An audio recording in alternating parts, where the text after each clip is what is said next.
Grand Teacher relate les histoires de la finance. Imaginez-vous, au début des années 1980, l'Amérique traverse une période économique troublée. L'inflation galope, les taux d'intérêt sont incroyablement élevés.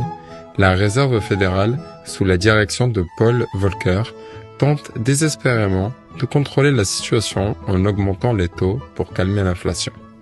Mais pour certains, ce chaos financier est une opportunité. Parmi ces opportunistes, un homme se distingue, Bill Gross. Son nom ne vous dit peut-être rien, mais dans les coulisses de la finance, il est connu comme le roi des obligations. Bill Gross a bâti un empire colossal, non pas en suivant les règles traditionnelles de Wall Street, mais en lisant les mouvements des taux d'intérêt comme personne d'autre. Son terrain de jeu, le marché obligataire. Gross commence sa carrière de manière assez modeste. En 1971, il cofonde PIMCO, une petite société de gestion d'actifs en Californie. À cette époque, le marché des obligations est considéré comme ennuyeux, stable, réservé aux investisseurs prudents. Mais Gross voit au-delà des apparences. Il comprend que les obligations, avec leur lien direct au taux d'intérêt, peuvent être aussi lucratives que des actions si elles sont bien utilisées. Nous sommes maintenant en 1981. L'économie américaine est sous pression. Les taux d'intérêt atteignent un sommet historique de 20%. Cela signifie que les entreprises et les gouvernements payent des intérêts exorbitants sur leurs dettes. La plupart des investisseurs paniquent. Les actions chutent, les marchés tremblent. Mais Bill Gross, lui, voit une occasion en or. Il sait que ces taux ne peuvent pas rester si élevés éternellement. La logique économique veut qu'à un moment donné, la Réserve fédérale devra les baisser pour relancer la croissance. Et quand les taux baissent, les obligations à long terme deviennent soudainement plus précieuses. Gross commence à accumuler des obligations à long terme alors que tout le monde évite le marché. Il achète à bas prix dans l'attente d'un retournement inévitable. Et ce retournement, il sait qu'il viendra. C'est une question de patience.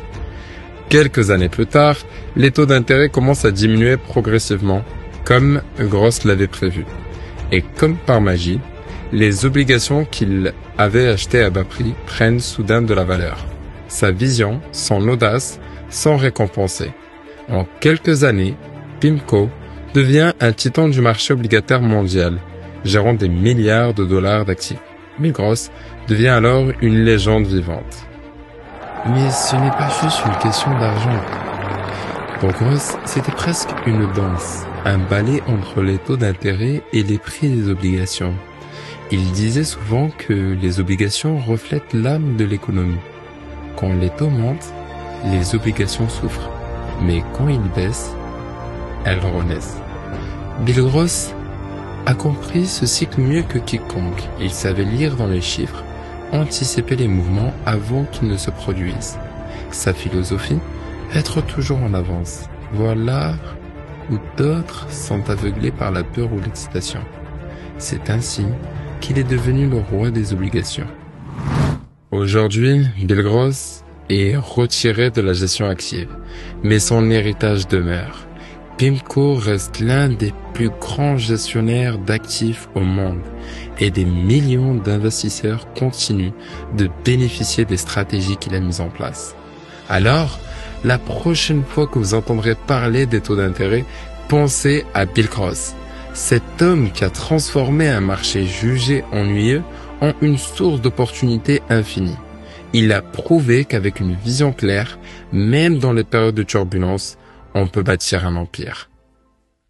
C'était Grand Teacher Relate. Merci de nous avoir écoutés et je vous dis à la prochaine fois pour une nouvelle histoire d'audace, de vision et de succès. Et surtout, si vous avez apprécié, n'oubliez pas de mettre un commentaire en dessous de la vidéo, ou plus ou moins à travers notre support. Et je vous dis aussi à bientôt et n'oubliez pas de mettre un cœur en dessous de la vidéo.